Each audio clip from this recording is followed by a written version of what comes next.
A lot of my patients, I found them feeling frustrated and confused, and they were in this place of what we call polypharmacy, where they had multiple medications and they really didn't know, most times, what those medications were for. That education piece was lacking so many times, and it was hard for me to see my patients like that because they didn't know how to take control of their health.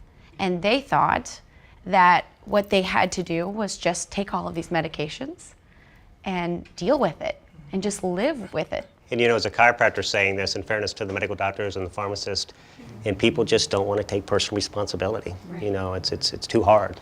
Just give me an easy fix, and doc, can't you just crack my back and fix things? And it's like, no, until you lose that 50-pound you got hanging on your belly there, things aren't going to change. Mm-hmm. Clean up your diet, your lifestyle, start eating real food, things are going to get better.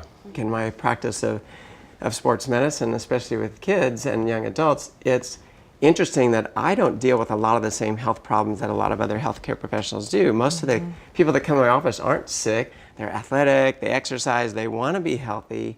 But even my group of patients are deceived. They really think that exercise is what's making them healthy, and that is the only way. So again, trying to get past those expectations that, oh, if I exercise, that's my answer to health. And they forget about, my gosh, you have to eat right. Fuel matters. So those are things that I think catch them by surprise, like you. They're not expecting that when they come to the doctor. It's all about that education and empowerment of making informed decisions, because you just don't know what you don't know until you know. Until you know. My clients cannot believe when I say, drink more water. And they do that.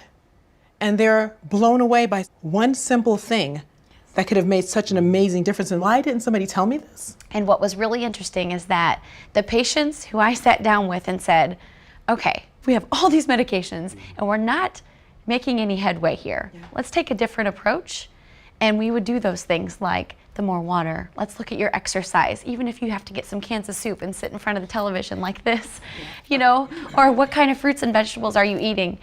Those patients who would listen to that and make those small changes are the patients who are getting better, not the ones necessarily who we were adding another medication on. And I've had a primary care practice for almost 17 years where I take care of children and really focus on wellness and prevention. And I've found once I educate the parents, the children get to grow up healthy, and then the children will educate their children, and it's a ripple effect that I just really love. You got to be the example that you want others to follow. And that's what this culture is about, us being the example we want others to follow. You have 5 different disciplines here, different training, different backgrounds. We're all sharing the same story.